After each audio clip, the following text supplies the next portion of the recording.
Stephen A. Smith had some things to say about Odell Beckham. This is the low-hanging fruit portion of this show tonight. He says Mayfield's struggles when targeting Beckham was part of the problem. I think it's easy to say it was Baker's fault, and more easy to say it was freddie-kitchens' fault. I don't blame last year's absence of production, at least what we expected on Odell. I blame it on Baker Mayfield and freddie-kitchens. I think the combination of the two wasn't good for Beckham or for Jarvis Landry, for that matter. He's a victim of all of this, too. I believe that Odell Beckham Jr., if he was in a better situation, he would have looked considerably better, and we wouldn't be having this discussion that we're having about him right now. Doug, that may be very true, but he did some things that caused things to happen. He wasn't major trouble, just little things that picked at everybody, whether it's shoes, whether it's watches, whether it's not showing up for practices. Nothing major.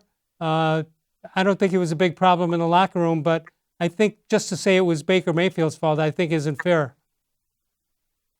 No, I don't think that's fair either. And the reference there is we wouldn't be having this discussion. I don't know what that discussion is. Is there a discussion that like people don't think Odell Beckham is good?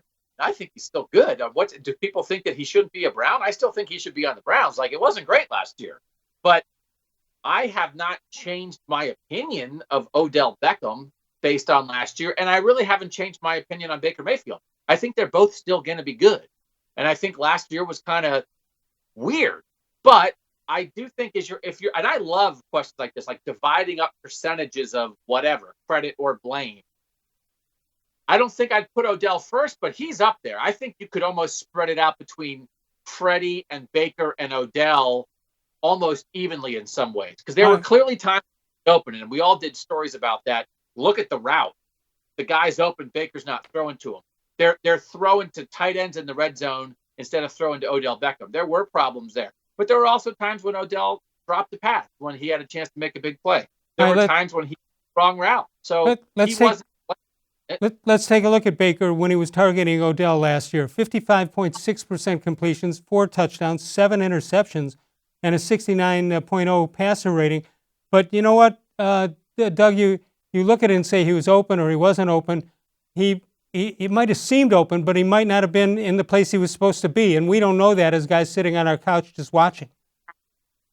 No, and I've talked to people to get some idea that did happen at times, right? That sometimes what you think you see isn't actually what you see. But again, I have never had a problem with the shoes or the watch, and I did not care that he wasn't here for OTAs. It affected them that he was not there during the preseason, that he did not play in preseason games. The injury in the preseason was, I think, the main thing that affected everything. And then it was just off kilter. And everybody takes responsibility for that. But I also think it absolutely can be fixed this year, and I expect it will be.